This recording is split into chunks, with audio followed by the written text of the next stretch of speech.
Right, moving swiftly on now. I'd like to introduce Jonathan Moseley, Chief Executive at CBRE. And Jonathan is going to tell us all about the Places Hub, which is in the theatre right here on my left-hand side. Let's welcome Jonathan. Well, good morning, everybody. And Nicola, thank you for the instant promotion. Unfortunately, I'm not the CEO of CBRE.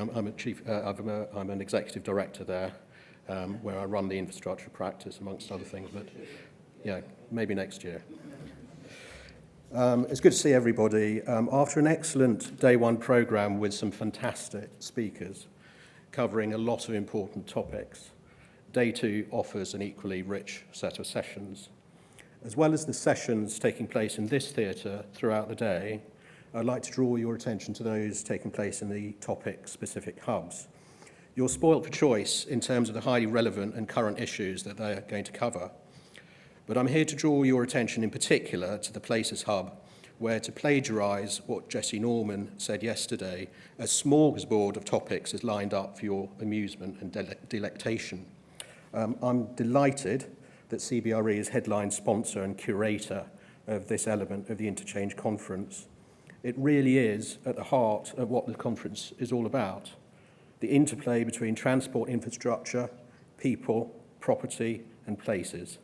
Each of these is affected by, and in turn, influences the other, and I think this resonates strongly with what we heard from Hero and colleagues at Jacobs. There's a question as to whether this interplay is considered to the extent it needs to be when we go about planning and delivering infrastructure and development schemes. Clearly, there are great examples of placemaking around major transport nodes. In the UK, St Pancras, King's Cross we've just heard about, Birmingham New Street are obvious ones. And Manchester Airport City is a prime example of reimagining a transport hub and transforming it into an anchor and a catalyst for the creation of a thriving economic centre involving mixed-use activity from industrial to leisure. You'll hear more about that in the Places Hub, as well as other inspiring global examples, such as Grand Central Station in New York. But we need to look at the interplay between transport infrastructure, people and place across the spectrum of scale, not just at major termini and transport hubs.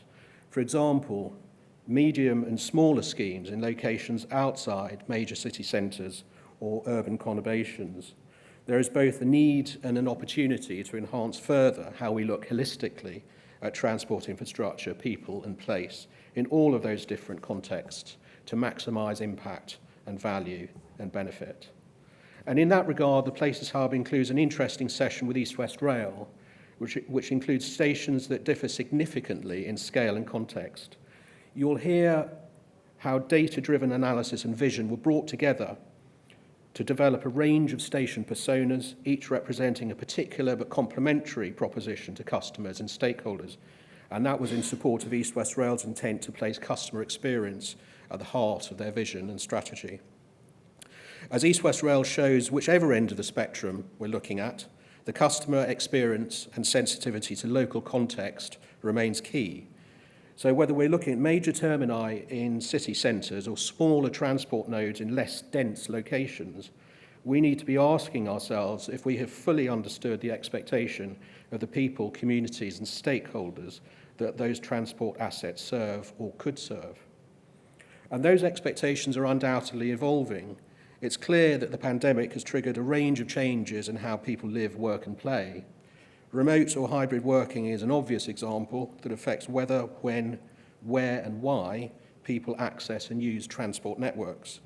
People have asked themselves really fundamental questions about how and where they want to live their lives and the balance that they want to achieve.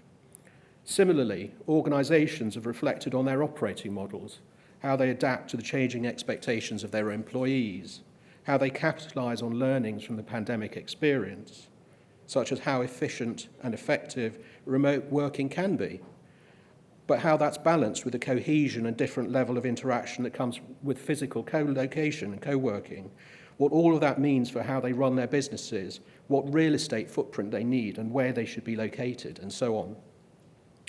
There's been a bifurcation of approach between some corporates, such as those who demand full return to office working, versus others who've moved to completely flexible arrangements, including extensive or even complete remote working.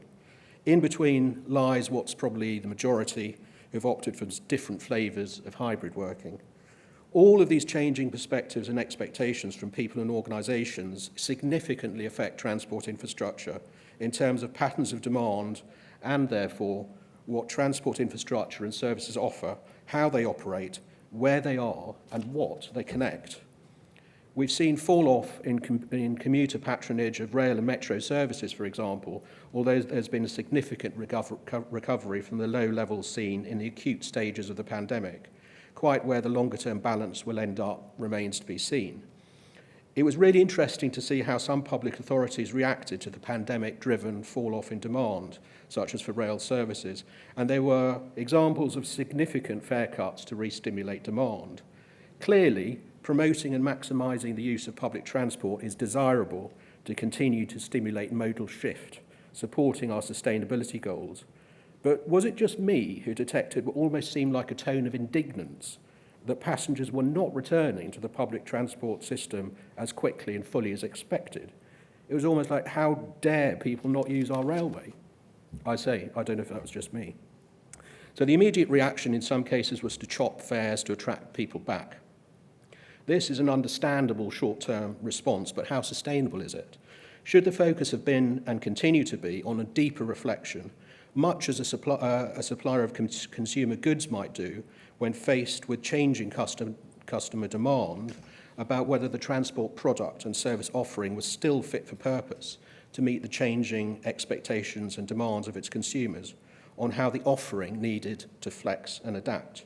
And that's what CBRE means when we talk about transport as a means to an end. Quite simply, transport is there to get people and goods from one place to another, with an important emphasis on place. Transport infrastructure and services are not an end in themselves. The railway and other transport modes have no divine right to enjoy continued or rising demand. They are a product and a service that should be centrally focused on their consumers, not on themselves. Which raises a further question, I think. Do those of us deeply immersed in transport infrastructure and services perhaps need more of the consumer goods focus and mindset? Do we need to ask ourselves more searching questions about what future mobility looks like, centred on flexibility, convenience, interconnectivity, multimodality, and tailored customer propositions? Which brings me on to my final point.